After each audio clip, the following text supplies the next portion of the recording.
झाली होती हायकोर्टच्या एक्झाम मध्ये, जिथं माऊस काम करत नव्हते, कीबोर्ड काम नव्हते करत. त्याच्यानंतर इथं जे स्टुडंट्स आंदोलनाला बसले होते, त्या आंदोलनाचं सगळ्यात पहिलं मोठं यश तर हे आहे की कोर्टाने त्याची दखल घेतलेली आहे आणि कोर्टाने म्हणले जिथे जिथे हे सगळं प्रकार घडलाय तिथं ते एक्झामाइन करतील ते गोष्टी आणि त्यानंतर जे काही कारवाई करावं लागेल ती करतील ते. आणि त्याच्यानंतर आता सगळ्या स्टुडंट्सने मिळून असं ठरवलेलं आहे की 1 आठवडा देत आहेत रिक्वेस्ट अल्टिमेटम. 1 आठवडा, एका आठवड्यात जर री एक्झामिनेशन वर काही निर्णय नाही आला किंवा ज्या बाकीच्या डिमांड्स केल्या होत्या की ऑफलाईन एक्झाम जी झाली पाहिजे, दुसरे जे सेंटर्स आहेत ते ब्लॅकलिस्ट झाले पाहिजे जितके गडबडीचे सेंटर्स आहेत, आणि ज्या कंपनीला टेंडर दिला होता सर्व्हरचा, त्या कंपनीच्या अगेन्स्ट ऍक्शन जर नाही घेण्यात आलं, एका आठवड्यात जर याच्यावर काही स्टेप घेताना दिसले नाही तर हे जेवढे स्टुडंट्स आहे ते पूर्ण राज्यव्यापी आंदोलन करतील. आणि पुढचा 1 आठवडा आहे, कोर्टांनी याच्यावर दखल घ्यावी आणि स्टुडंट्सचा जो विश्वास कुठे ना कुठे हरवतोय, संस्थेवरनं असो परीक्षा प्रणालीवरनं असो, त्याला तो विश्वास वापस जिंकण्यासाठी स्टेप्स घ्याव्यात. कारण की स्टुडंट्स अतिशय निराश आहे. हा फक्त संभाजीनगरचा मुद्दा नाहीये, हे नांदेडलाही झाले, नाशिकलाही झाले, कल्याणलाही झाले, पुण्यालाही झालेले, तर अमरावती, अकोला, तर म्हणजे असा एकही जिल्हा जिथं असं घडलेलं नाहीये. तर हे आता राज्यभराचा मुद्दा आहे आणि जर पुढच्या 1 आठवड्यात याच्यावर काही पॉझिटिव्ह स्टेप्स घेतले नाही, री एक्झामिनेशनवर काही आलं नाही, तर हे राज्यस्तरीय आंदोलन होईल, छत्रपती संभाजीनगरमध्येच होईल, जिथं पूर्ण राज्यभरातील मुलं मुली येतील आणि डिमांड करतील री एक्झामिनेशनची. तर आमची परत विनंती आहे की आणि हायकोर्टनी त्यांच्या अंडरच एक्झाम घ्यावी, अशा कुठं थर्ड पार्टीकडून एक्झाम नाही घ्यावी. त्यांच्यावर भरोसा नाही ठेवू शकत. त्यांच्यावर भरोसा ठेवल्यामुळेच आज हा सगळा भोंगळ कारभार झालेला आहे.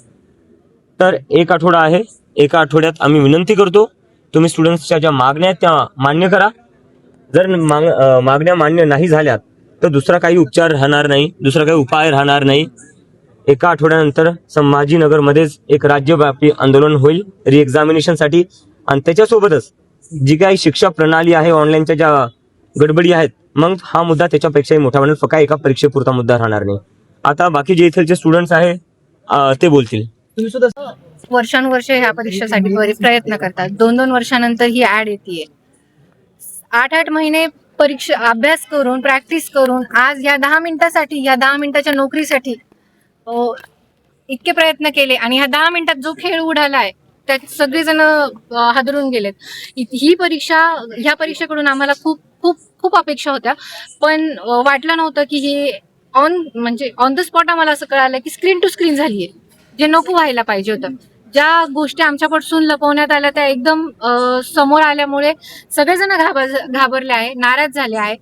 पण आता ही परीक्षा रद्द करण्यात यावी आणि ही एक्झाम पुन्हा रिकंडक्ट करण्यात यावी अशी न्यायालयाकडे, ऑनरेबल हायकोर्टकडे आमची विनंती आहे.